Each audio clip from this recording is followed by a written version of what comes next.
Layman's ఎవెంజలికల్ fellowship విశ్వాసమే విజయం. అనుదిన ధ్యానములు డిసెంబర్ 15వ తేదీ. 2 జీవ విధానాలు. నాకేమి తోచుచున్నది?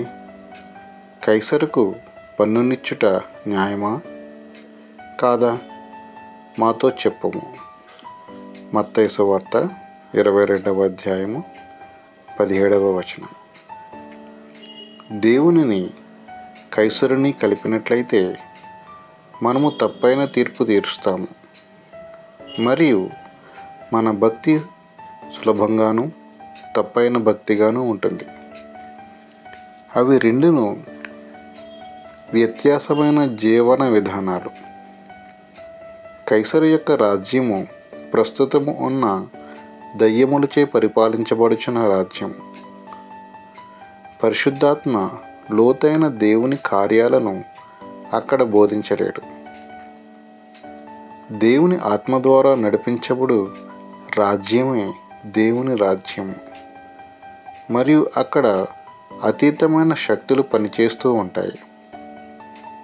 ఐగుప్తుని విడిచి ఇశ్రాయేలీయులు ఈ రాజ్యములోనికి ప్రవేశించారు. వారికి ప్రకృతి కూడా సహాయపడినది. ఆరిన నేలను నడుచునట్లు ఇశ్రాయేలీయుల కొరకు సముద్రము పాయలైనది. బలమైన గాలి వీచుట వలన నేల ఆరినది. అరణ్యములో వెళ్ళుచుండగా వారి దాహము తీర్చుటకు బండ నుండి నీటి ప్రవాహము వెలుపలికి వచ్చినది. మేఘములలో నుండి ఉరుము వంటి దేవుని స్వరమును వారు విన్నారు.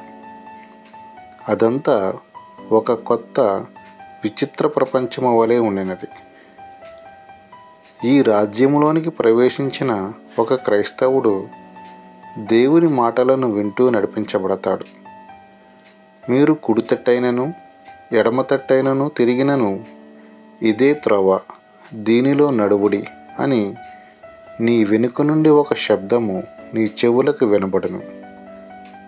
యెషయా 30:21.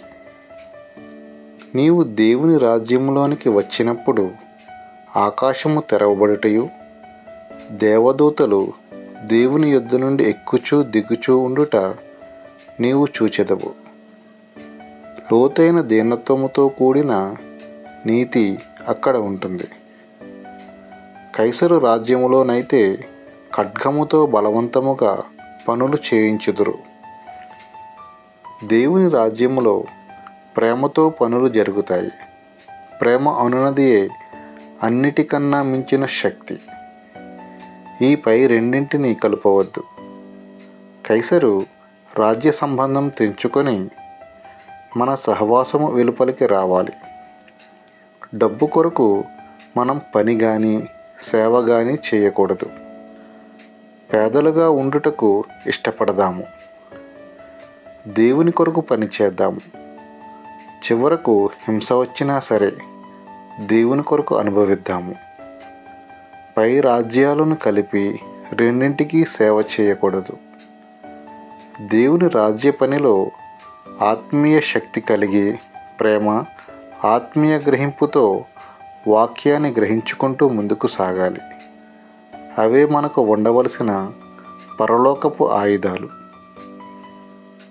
ఎన్ దానియేలు గారు.